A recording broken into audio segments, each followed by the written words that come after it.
Good morning everyone, তোমরা কেমন আছো? আশা করছি ভালো আছো। আমিও ভালো আছি। আর আমি একটা নতুন ব্লগ নিয়ে এসেছি। দেখো, কালকে গিয়েছিলাম আমরা একটু ঘুরতে, তো সেটারই ব্লগ করছি আমি।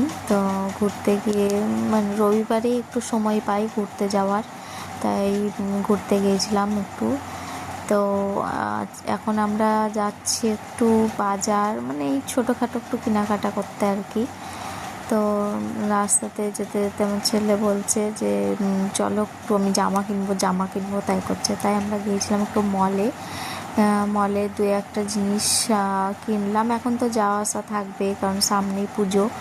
তারপরে গিয়ে মলে গিয়ে জামা কিছু কিনলাম। আর দেখো, মলের বাইরে বেরিয়েই দেখছি আমরা গণেশ ঠাকুর বিসর্জন হচ্ছে।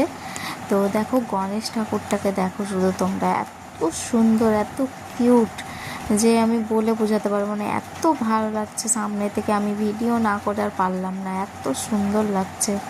তো আমাদের এখানে অনেকই গণেশ ঠাকুর অনেক হয়। তো দুদিন ধরে বিসর্জন হচ্ছে, কালকেও হয়েছে, আজকেও হচ্ছে।